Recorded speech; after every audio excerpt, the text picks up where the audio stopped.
We lost 75% of our revenue on one day where we sold the black cab business and we said, we're going to start again.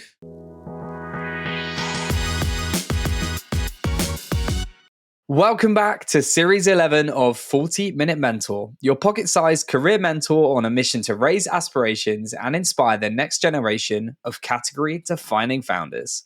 From purpose-led entrepreneurs to world-class investors and even Olympic champions, you'll learn firsthand from today's successful leaders on what it takes to be brilliant, all in just 40 minutes. Today, we're joined by Gurinder Dhillon, founder and managing director of Otto Car, London's largest community of PCO drivers and Europe's largest provider of electric vehicles to private hire drivers. But in Gurinder's own words, Otto Car isn't just a PCO car provider. They're a business built around love, something that I can't wait to explore more in today's episode. I and the JBM team have had a huge honor of working with Gurinder recently on a very exciting search. So I am super excited for you all here to learn a bit more about this incredible business that Gurinder has bootstrapped. So I am especially excited for you to hear more about this incredible business that Gurinder has built, and particularly how he has gone from one Toyota Prius in a West London garage to build one of the fastest growing startups in Europe. Gurinder, a massive welcome to 40-Minute Mentor. I've been really looking forward to having you on the podcast. How are you? Yeah, really good. Thank you. Really good. Yeah, rested and refreshed from a nice, restful weekend. Wonderful. Well, we are going to warm you up with some quickfire questions so our audience can get to know you a bit better. So please finish the following sentences after me. Question 1.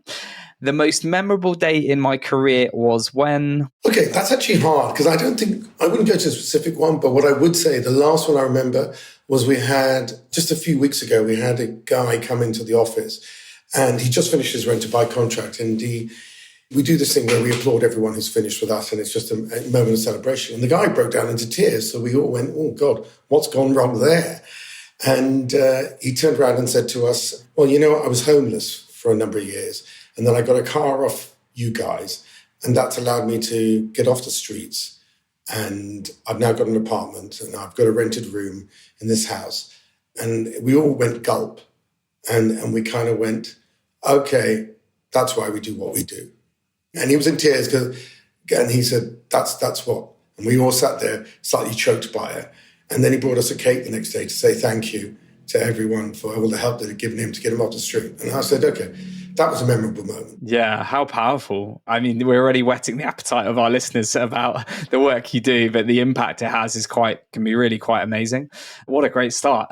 Question 2, one word others would use to describe me is? Heart. I think I'd like to think that it would be heart. Yes. Okay. That you have a heart and kindness. Yeah, definitely. I would say that's from my interactions with you, your heart really comes across, and also your passion for what you do. And I think that will come across in this interview for sure. My biggest failure to date is? That's a difficult one. I'd say probably on a personal level, always fatherhood. I always think that's the bit that you always think you could always do better. And you kind of think, and not that I'm a bad father, but I think probably my wife would have said I was more fun uncle when I started my parenting journey, and I forgot that you have to be a father sometimes and not a fun uncle. And that was partly, I think, in compensation for the sacrifice you do as an entrepreneur in the early days.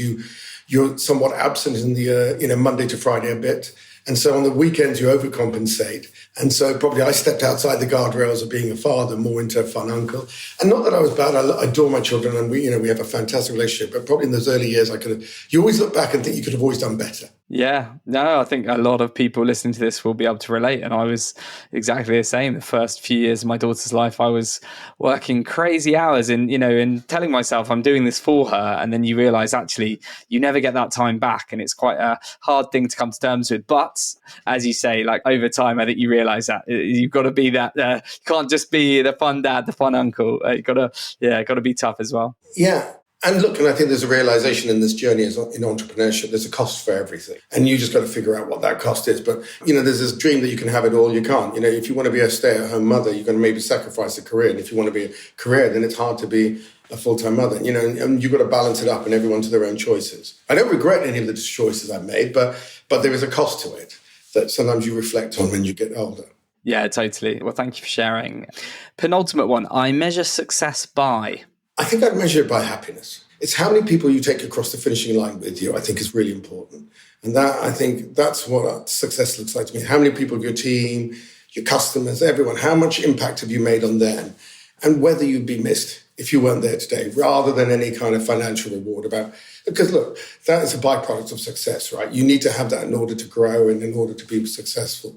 But actually, I think what matters more to me is the value that you bring into the people that you work with, how you've lifted them, taken them from a particular place and made them better, and then also what impact you have on your customers. Yeah, so true. So true. Thank you. Thank you for that. Final quickfire question. If there was one thing I could change about entrepreneurship, it would be... Ooh, I think hard. Why is it so bloody hard? Yes. Yeah. And it's the price you pay, but I wish it was easier, but it isn't. And that's part of the climb. But God, it's just... the thing I've learned more about entrepreneurship is you have to have a high tolerance for pain. Yes, yeah. Because there's a lot of pain along the way. And if you don't have a tolerance for pain, and that's the thing, I think the one thing I wish about entrepreneurship, I wish it would get easier as you get along the journey, but it doesn't. It's hard at different levels. I'm with you. Yeah, I was hoping, you get over the first hill and you're going, okay, now it should be a bit downhill, but no, there's another hill. There's always something, yeah. And that hill's a different hill and needs a different skill. Yeah. And you just have pain, and it's just pain on a high level, and you kind of go to yourself, oh, I wish that was a bit less. Yeah. I guess the flip side to that is it builds incredible levels of resilience, which is also a good thing to have. But yeah, I'm with you. I wish it was a little easier. That would certainly make life a little less stressful. Yeah, and I think people always see celebrities set up entrepreneurship, Kardashians, whatever, Rihanna, and they all think, oh, well, it's going to be easy, right? Because they can do it. Well, one, they're not you, and you're not them. So just don't assume that you will have the same path as them. And secondly, as you say, you're going to have all these hurdles you're going to have to get across and be ready for that. And it's going to be hard. Yep. And that's why we want these conversations to be as honest and open as possible, because it is important to not shy away from that fact. It is just a reality of it. Well, thank you, Gurinder. Already we've touched on we've gone deep early, which is exactly how I like to start these episodes. And we're going to talk a lot about Otto Car, but I thought we could start maybe a bit your upbringing and foundational years of your life. So do you mind telling us a bit about that? Did you always have these kind of entrepreneurial aspirations and dreams? Yeah, so look, I was born in an immigrant family. Both my parents are Sikh. We did the classic thing. They came on a flight with, literally £5 in their pockets each. And the natural thing is they were educated, but of course their education didn't count for much here. So, I was brought up in Southall, which is a kind of a classic, it was called Little India in the 70s. Where everyone came and rested there. And then my father set up a small business, did reasonably well. And I think the one thing we did was our parents invested in education. It's always been an Indian trait.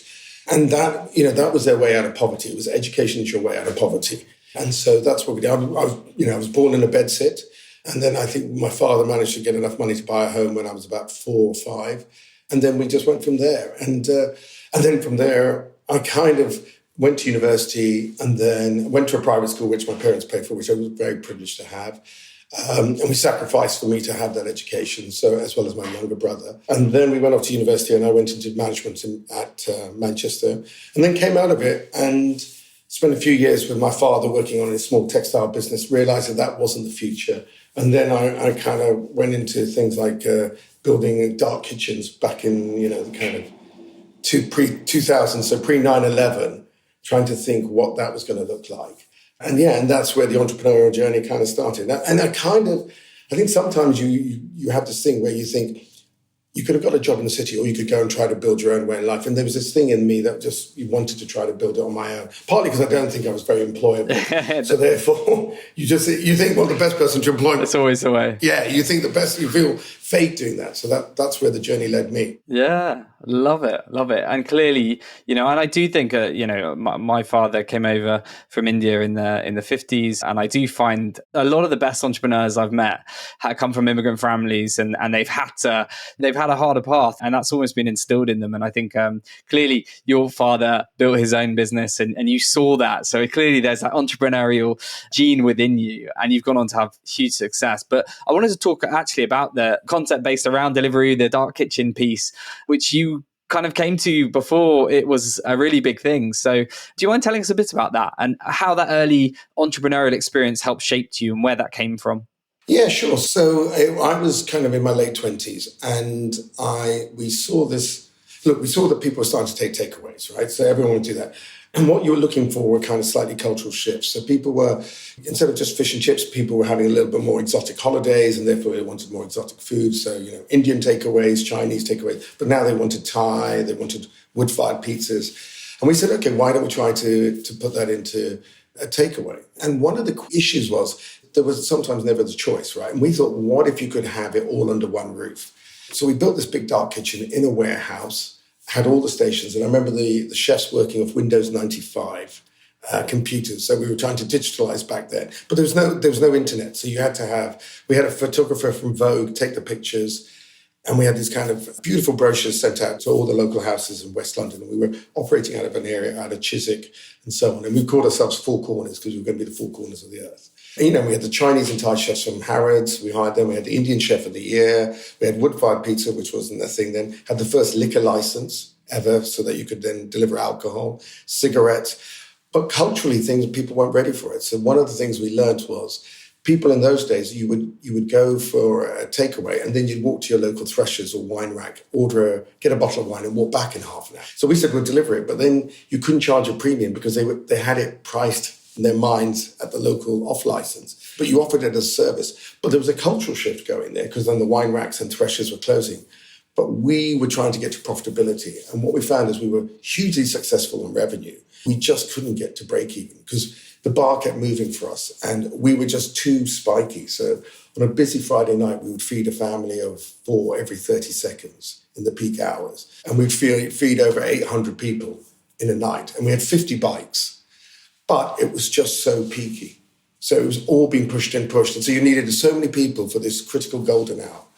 And that was hard. And so what you learn also is that sometimes whilst you might have a good idea, your idea may have come too early. And I always remember this with Google, actually. People always think Google was the first search engine. It wasn't. It was the 15th. So 14 people before had the idea. They just either didn't execute it as well. But it wasn't like Google thought of search. Search was going for a long time. There was Yahoo, Ask Jeeves, but they just, for whatever reason, couldn't get it right. Or the demand hadn't quite got there yet. Yeah. No, it's really interesting. And I think that we've had a lot of founders come on this podcast who've dabbled in other business ideas before the one that took off. And almost that failure in inverted commas, it does ground them. It was a useful experience and there were tons of learnings off the back of it. And clearly for you as well, that seems to have been the case. How did you overcome that? And I say it sounded like a very successful business, but as you say, it was a little early. But that must have been incredibly disappointing. How did you bounce back from that and then go on to create another business? So the hard bit of that was our revenues kept going up, but for whatever reason, costs kept going up a line, and we weren't getting the kind of scale that we were hoping to then get the profitability margin. And there were too many variable factors. And so my wife said, look, you've just got two young kids. We had twins. And she said, this business is not going to feed them. So you need to now address that. But the trouble is, the one problem I think with entrepreneurs is that they're always eternally optimistic, right? They think that it's going to turn around, but it's just, if you can hold out with me for another few more months, it's all going to come right. My wife said, look, I'm running out of patience. This is not going to work. So you need to call it. And the problem there is you're addressing a failure, but it doesn't mean, you're addressing that you failed, but you're not necessarily a failure. And I think that's the bit that's very hard for an entrepreneur to get. That you have failed, but you're going to take learnings from it. But that doesn't mean you're a failure. And whereas they take it very personally that it's a failure, and therefore they don't get out of bed, they don't have a reasonable purpose to go again. And I think that's the hard bit. And so I had to sit there and go, okay, this isn't going to work. We've gone at this now for 2-3 years. It's not going to happen. Let's shut this down and do it orderly and respectfully. And we did that. And we sold it off to someone who then took it off us. We didn't make any. We'd worked very hard for 3 years and not really made any money. And then we tried to work out what we could do next, which was going to be better than what I'd done before. Okay. Yeah, no. Well, I'm certainly glad that you didn't give up on entrepreneurship at that point, and the I guess Otto Car was born. Would love to understand where the kind of genesis of the business came from. Like, where did that idea first start? And tell us a bit about the early days, how you evolved it from nothing to what it is today.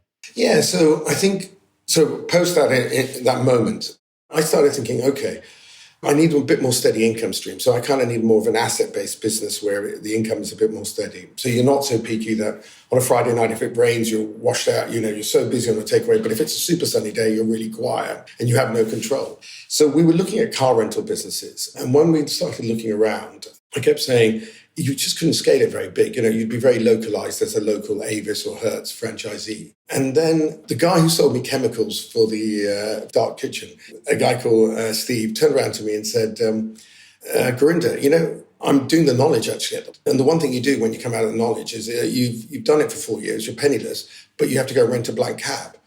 And I said, I assumed every black cab driver owned his black cabs. He goes, no. For many years they'll rent and then they'll eventually get it. So there's a big rental market. And I went, okay. So I started looking into this and I realized, well, it was non-geographical, right? So people would drive. And my furthest customer when we did launch that business was based in Sydney.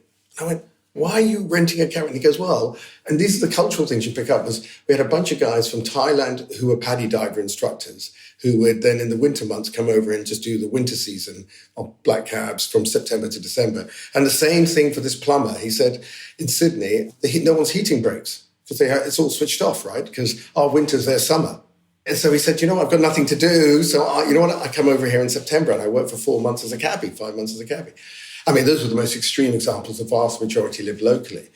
And so we started this black cab business with 1 or 2 black cabs, built it up to about 250 black cabs by about 2015, 16. Became one of the biggest fleets. It was a very nice business, running very well and everything else. And our claim to fame was that we were in the closing ceremony of the Olympics, and I always like to say they asked Daniel Craig to open it, and they got me to close it. So if you watch for the first minute and a half, I'm there behind Emily Sanders singing away, and for the worst thing I ever did, I think I was having my head out of every window like a proper cab driver, pretending to be, because it was my one chance to be on the spotlight in front of 1 billion people. Amazing. So for that, we did the closing ceremony with with George Michael there and all the famous pop stars, Take That and everything else. So it was a great experience. And we kept doing that, providing black cabs and running in that community of drivers. And then what happened is we saw Uber come along in 2015. And I think the moment there we realized that this was going to be a significant change. We were going to see a cultural shift from people standing on street corners waving their hands to hail a cab to using their phones. And we decided then that was the future. And I think one of the things that you learn about entrepreneurship is to always lean into the future, right? What does the future look like? And be brave enough to do that step,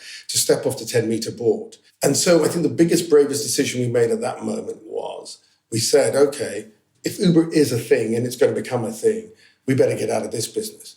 So we started buying a few Priuses, tested that market and see whether that was taking off, and it was. And then we said, we're working the picket line here between black cab drivers and Uber drivers. We better get out of the black cab business. And we were getting a bit of pushback from the community of black cab drivers saying that we were, much like the police in the miners' strike, walking the picket line.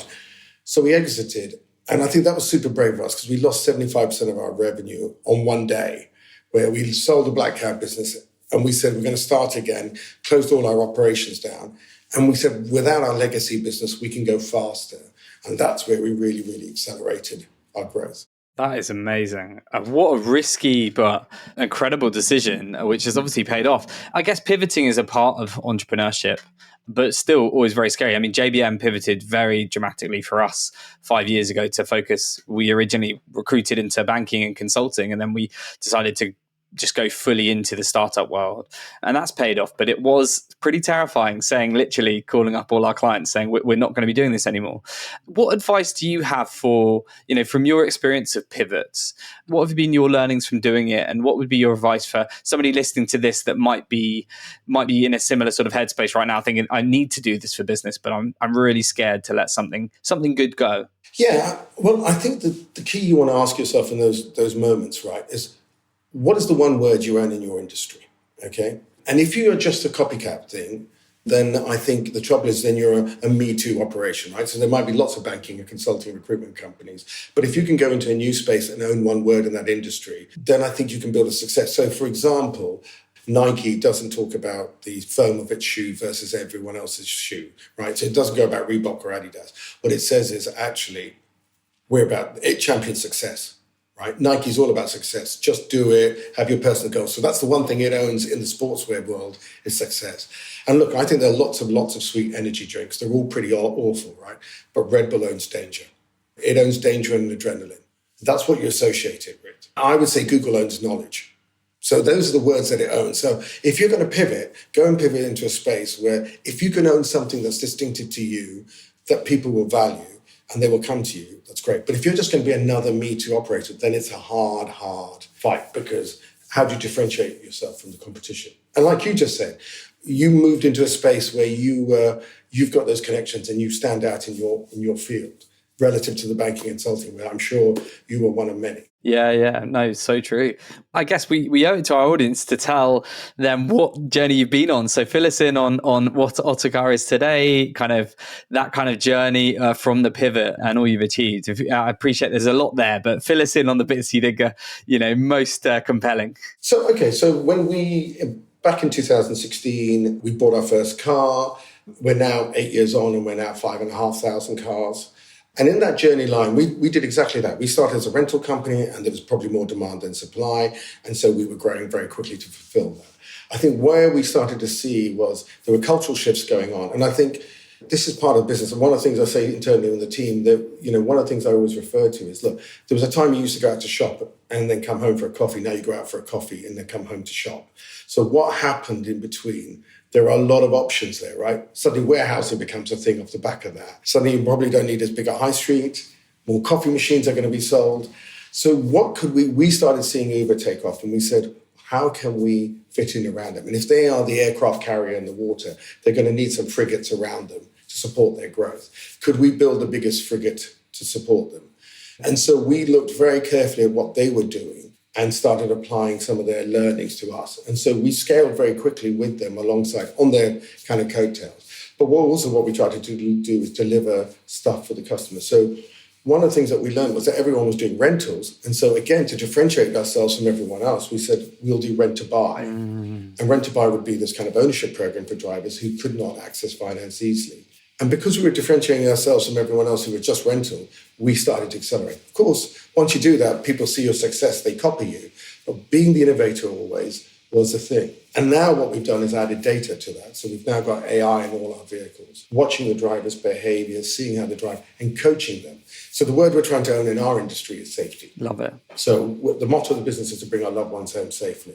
So what we want to do is make sure everyone who gets in the back of an Otto car, and it's around just under 100,000 people a day get into the back of an Otto car. So we move Wembley Stadium every day. And we go around the globe every 2 hours. So 12 times a day we will drive around the globe. And we want to make sure every one of those loved ones are coming home safely. And so we start to now move from digital to data to see how we can best learn the data from the vehicles from that. And again, that's leading into the future, right, of what the world looks like. And that's what we try to do. Yeah, I mean, continually evolving with the customer right at the heart of it. I love it. I absolutely love it. And that mantra of bringing everyone home safely is such a powerful one. Well, I am a huge fan of Otto Car, and it's a story of bravery and innovation, and I'm sure our listeners will be excited to hear more about the brand. You've said in a number of interviews that Otto Car is more than just a car provider, but it's also a business built around love, which is a unique thing to say. So do you mind sharing with our audience what you mean by that and the impact that has had for Otto Car? Yeah, I think that's the classic immigrant story, right? So the immigrant story is that you normally come off a plane or a boat and you arrive in a foreign land. And normally what would happen on that journey is you would lean on the community that you knew from your past. So friends from where you left would say, look, I know an uncle or a friend in this particular town, and you would go and lean on them. And that person would welcome you into their house without even knowing who you are really, other than on the good word of a friend or an uncle from abroad. And that was all done from a point of love. Right? It's a point of love and kindness. And we said the same here. We're going to help our community of drivers, who are often immigrants and from all various parts. Some of them not so privileged, and as we were talking about the guy who was homeless beforehand. And we said, look, how can we help them to achieve their goals in life? How can we make that journey happen? And I was speaking to a driver the other day, and I said to him, like, what's your journey? And he said, like, where are you? How come you're an Uber driver? Just trying to understand how you got there. And he said, look, I was actually Afghanistani, and the Taliban were chasing my family, so we exited. We got to Dubai, And then from Dubai, he said, I went to Cape Town. I said, from Cape Town, he then went to Buenos Aires. And in Buenos Aires, he ended up in London. I went, wow, okay, that's a hell of a journey. And I said, what is it, why are you here? And he said, well, I came here because I wanted to give my children education. I said, great, how are they doing and everything? He said, one's at Cambridge. And I went, Cambridge County School? He goes, no, Cambridge University. I went, okay, wow. I said, how does that? He said, well, and his English wasn't great. And he showed me the pictures, and there his son was in tails. And he said, yeah, I gave up my future. I gave up my tomorrow. I gave up, my today for his tomorrow. Oh, what a powerful thing. I gave up my today for his tomorrow. Love that. And so he said, that's what I'm proud of. And he said his mother's homeschooled him in maths. He said his youngest brother is top 10 in the country in maths. And he said, we've done this for their futures. And he's now going to go and do well. And this car helps me pay for those bills. And I said, well, that's what we're about then. We're about community and love and helping the next guy along. Because at the end of the day, what do you want to do? You want to say at the end of the day that the journey that you sit back and say, did I make a difference? And did I help people along? That's what moves the needle for you. Yeah. And it's so clear the impact your business is having for so many people and changing a lot of lives in the process, which is amazing. You alluded to this really exciting sort of evolution of the business towards data, and you've launched this exciting dashcam project with Uber, which is having this big impact. And I'd love to know a bit more about what the future holds for Otto Car. You've continually evolved and pivoted.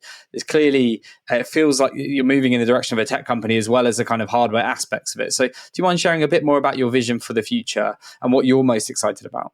Yeah, and I think this goes back to, you said entrepreneurs are always worried about pivoting and all this, but I think the trouble is either you disrupt or you will be disrupted. Jeff Bezos always used to say, there was this one lovely line I thought he said is, your margin is my opportunity. So people are always going to be looking at your space. So you better go looking at everyone else's space to see where they can go and what else that be. Because if you don't, you can very much become a dinosaur very quickly and go extinct. And so I think where we see ourselves going more now is into autonomous vehicles. So we're working on partnerships with a couple of tech companies around autonomous vehicles, using the data that we collect to help machine learn the vision algorithms that they will have. And then they themselves said, look, we can build an autonomous car, but we don't know how to run a fleet. You guys know how to run a fleet. Can we partner with you guys?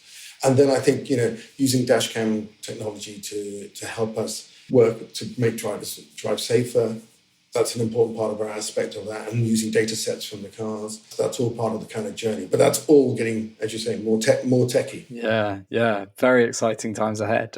And one of the things I wanted to touch on is we've gone through this evolution in recent times. Silly money being thrown at founders, VCs competing with each other, lots of FOMO, unicorn valuations, et cetera, et cetera.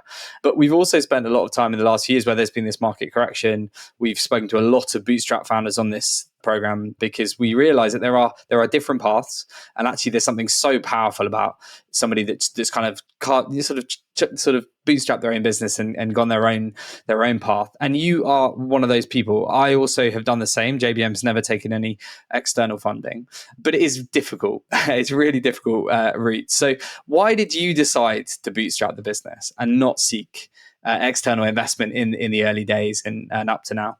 So I think in the early days, what we wanted to do was we wanted to control our destiny and have full control over that. And I think one of the things that you will do when you bring external investment in is either you're a king or you're rich, right? But you can never be both. So you take an external investment or you sell some equity in your business as you grow. Yeah, you get richness, but now you've suddenly got other people in the car with you, right? And it's how many hands do you want on the steering wheel? Whereas actually what we get to do is we get to control our destiny. We can move as quickly as we want. We can go where we want. And we don't have to be accountable. So if we want to stick to our values and say that's what we stand for, regardless of cost, then we can do that. Whereas you've got external investors, they say, well, no, what if you gave that up, some of those values, but you gave us more margin? And you're now in a tug of war. Very true. Whereas we always love the fact that we owned it. Yeah, I love that. Really love that. But you're generally not very rich. No, yeah, well, that's it. That's true. You're either king or you're poor. Yeah. But it's nice wearing the crown. I quite like wearing a crown. Yeah, I agree. I love that way of looking at it.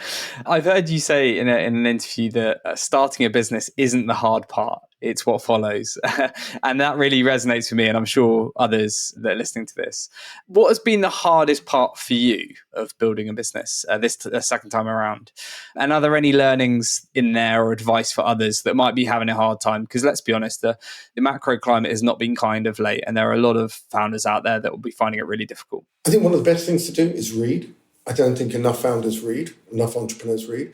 There is so much you learn from books. I mean, look, we don't all have time to do an MBA and whatever else, but I found reading super, super useful. And I wish, if it's the one mistake I made, I probably didn't read enough when I was younger.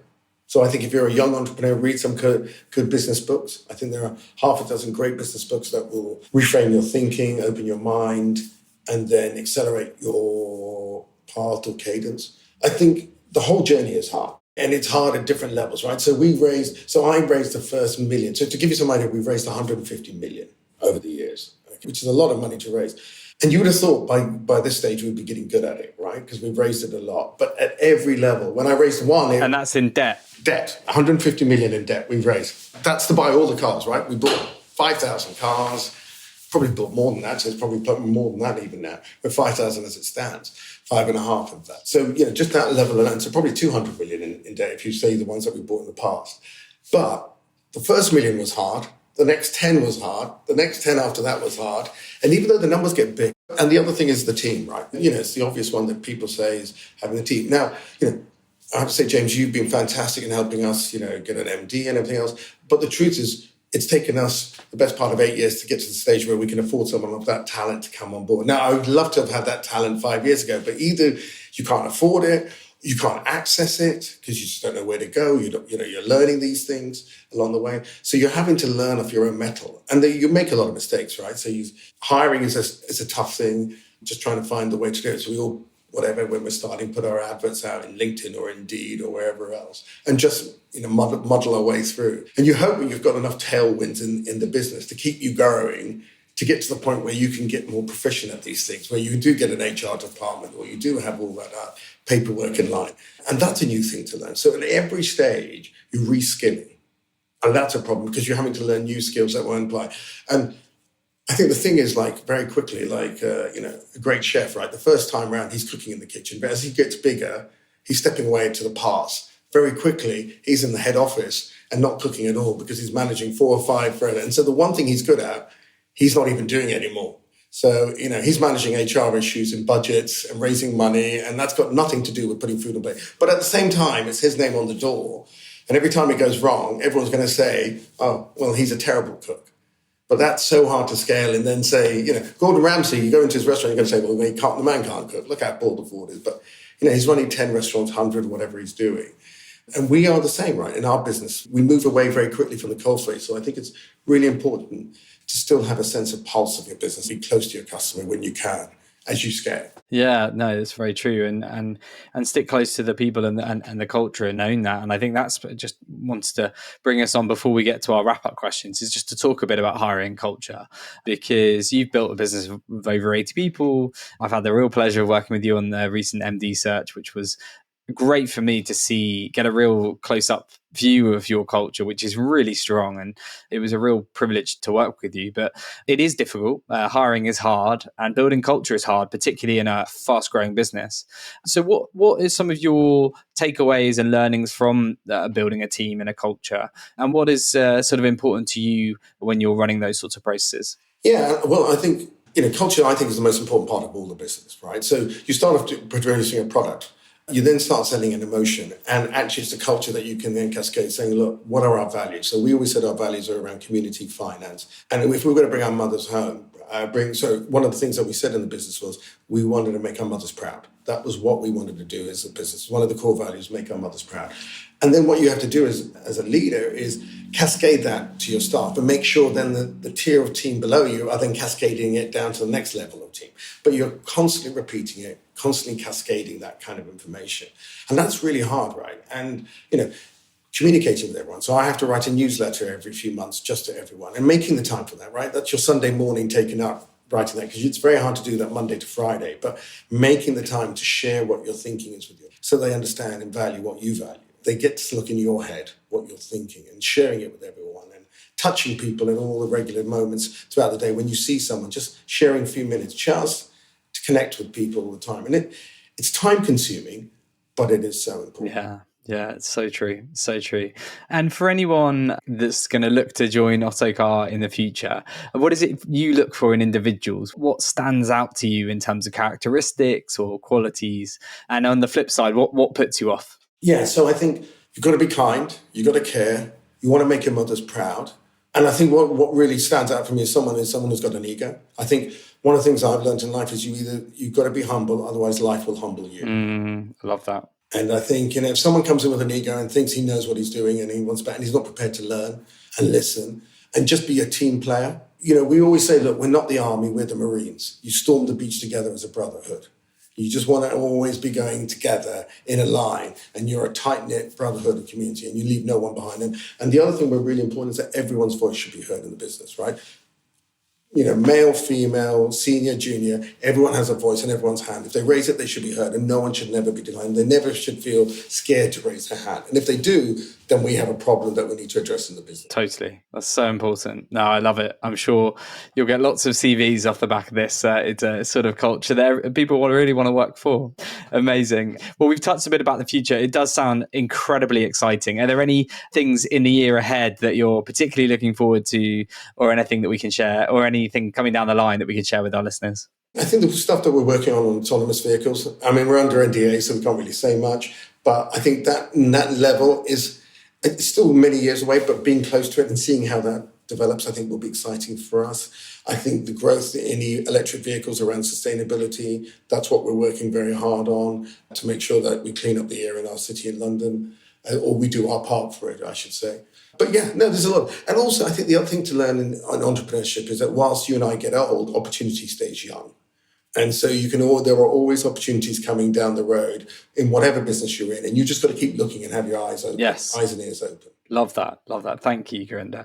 We're sadly at an end. We've got 3 final wrap-up questions for you. So this is 40-Minute Mentor. So I've got to ask, if you could be mentored by anyone, dead or alive, who would it be and why? I'd probably say it would have actually been my father. Partly because I think a lot of the values I have came from him. And I lost him 24 years ago, 25 years ago. And I think to have shared that journey with him. Yeah, that's a beautiful answer. I can completely understand that. Our penultimate question is actually one from our audience. We've let them know that you're coming on, and we have a question roulette segment where they get to choose one. So if you can choose 1, 2, or 3, we'll see what mystery question they've got. Okay, I'll go with 2. Okay. If not entrepreneurship, what do you think you would be doing for work? I'll tell you what, I always wanted to be a racing driver. So I used to do a bit of racing. And by the way, I was absolutely hopeless. I was just a very average guy, so nothing. And I think the lesson I learned, I loved singing, actually. And again, I'm a hopeless singer. And I think this is sometimes one thing you learn in entrepreneurship that I think is true. Is that people often say, follow your passion. I slightly disagree. Follow what you're good at. Because the trouble is, I was passionate about those two, and I was hopeless, and I would have never made a living. But what you do is you figure out what you like. And what it is if you're successful, you'll learn to love it. That's the thing. Success actually makes you love things. And if you're successful, you'll learn it. And look, I didn't come out to become running this big cab fleet. That's not what my goal was when I started on life. But there are also a lot of well-paid tax and accountants and so on who probably it wasn't their passion, but you know what? They love it when the salaries that they get. Yeah. So I think that's the thing to take away from this is that find what you're good at and be passionate about that. Yeah, nice. And it's really lovely when you can have passions outside of work as well. And that's always a really nice thing. Especially if you're passionate about the work you do, and then you've got other things outside of it. That's a great combo. That's why I do the racing now as a hobby, which I enjoy. And it doesn't have to, I don't have to pay the rent with that. Yes, exactly. Finally, Gurinder, what is the one piece of advice that you would like to leave our listeners with today? Keep going, right? Perseverance. I think all the time that I've seen it, that we are really hopeful about how we can get to things, but we're going to hit a lot of bumps along the way. But just keep going. Just stay in the game because eventually you will be a winner from that. It's just time. Yeah, love that. It's a really good message. One I think a lot of people want to hear and need to hear today. Gurinder, thank you so much. I've had the pleasure of getting to know you in the recent months. Love your business. Love the impact it has for so many people. And I'm very excited to see what the rest of 2024 and beyond has for you. But JVM will certainly be sort of championing you from the sidelines, and I'm sure our listeners will too. So thank you for taking the time to chat to us today. James, it's been an absolute pleasure. Thank you for having me. Thank you very much.